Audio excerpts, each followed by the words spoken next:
Hello, Glitch Reaper here again, and I'm back for some more Magic Duels, and for that matter with Origins and Gideon's campaign. Although there is a part of this I probably should have read earlier, and that's the story of Origins, because each of these has a description of the campaign you're going to be running whenever you do this. So yeah. Okay, well the one for Magic Origins is extra special, as I've probably said a few times. I just hadn't said the story part. For every planeswalker in the multiverse, there is a story. There is an origin. That moment of extreme trauma, duress, or emotional awakening. A moment when the possibility of infinite worlds becomes a reality. Experience the journey that ignited the sparks of Gideon, Jace, Liliana, Chandra, and Nissa. Yeah, I should have read that before going into this, but for some odd reason I skipped over that. Oops. Anyhow, I'm going into Gideon's campaign again. And remember, he's the only one that changed his name, so this is all as him as a much younger person, as Kytheon Eora. A terrifying Cyclops approaches the main gate, and he's not alone. You and your Irregulars are the only ones who can stop the monsters from storming the city. Darn lips. You and your Irregulars are the only ones who can stop the monsters from storming the city. Fail to defeat them, and Akros will fall. Succeed, and you'll become a hero worthy of the gods. Again, this is a very mythical, very mythical plane. So yeah, it looks like they're very hungry. So we have several very large Cyclopses, possibly ogres, giants in general. See, this is when you're going. Can't the city just stay safe for a while? Okay, there's a lot there. So I'm going to be having a lot of mana. Cyclops! Oh my gosh, this is so classic. It's eating sheep. It's got that guy by the legs. This is like the classic Cyclops that Odysseus... darn lips. It's like the classic Cyclops that Odysseus dealt with in the Odyssey. So this is like... about as classically mythological as you can get. Either way, playing Elite Vanguard, just a 2-1 creature, but hey, good to have something out the first round in these story missions. Also, I have a little something I can do pretty quickly. Honor of the Pure, mainly just here because again it doesn't have a set, so therefore I can't get it in this game. But here in the mission, it's nice. Honor of the Pure, enchantment. White creatures you control get +1/+1. That's an enchantment, so its effect just stays. So as soon as I put that out, all my creatures will be a little bit reinforced. Font of Fertility. Okay, sacrifice Font of Fertility, well, paying one green. Search your library for a basic land card, put it onto the battlefield tapped, then shuffle your library. Okay, so they're using that as a land search later.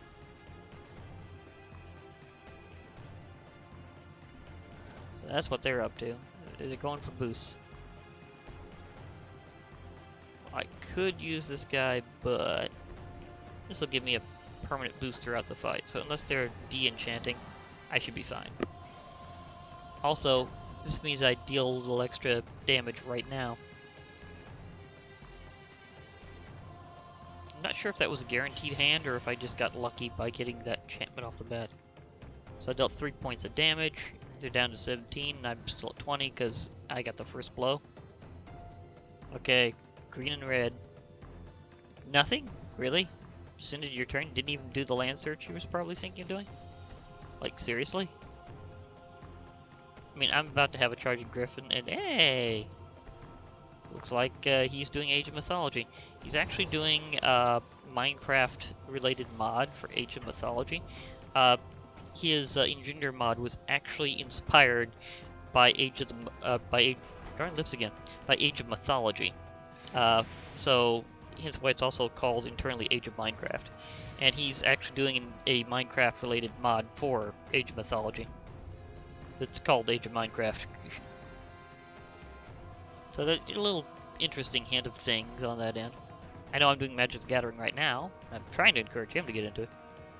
Bloodrock Cyclops. Bloodrock Cyclops attacks each turn if able.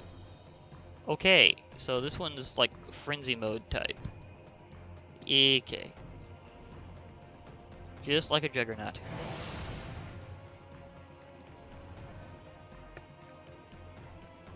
Well, this might help me deal with that. I play my charging griffin. Okay, either of these could take that thing out. So as long as he doesn't block one of them, I'll deal damage. If he blocks one, I'll wipe it out. If it strikes again next turn, I might let it through because I might want to keep my griffin. Never know if they're going to have something that can block it. So this time I'm going to try to just let my griffin hang back here and see what happens while I'll let these two go at it.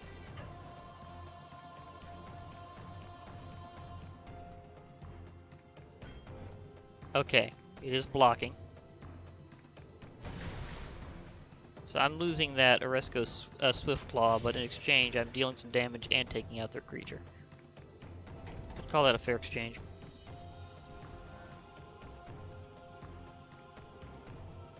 So I usually hold on to my creatures more, but in that case I kind of had to go all out.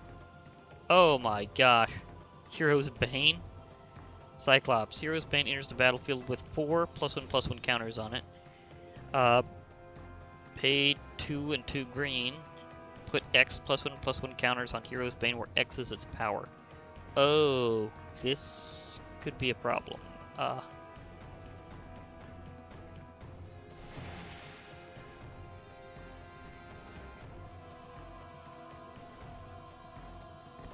Let's see what I've got. Armored Ascension. Oh. Enchanted creature gets +1/+1 for each plane you control and has flying? Nice! Armored Ascension is cool. Wish I knew which set this was normally from. Okay, so...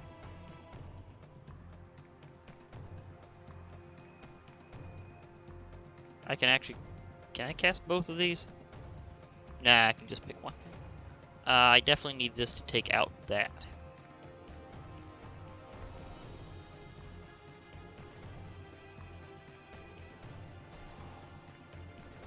Oh, this is game. That does not have reach or flying, so oh, goodbye. Yeah, in fact, I'm gonna deal one more point than is needed. So, thank you for that.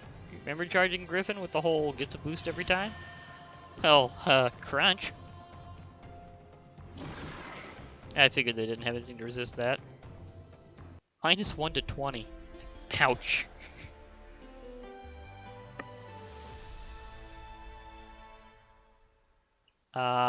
Wow. Yeah, that was quite a victory there, Kytheon. So, congrats. A little overwhelming, actually.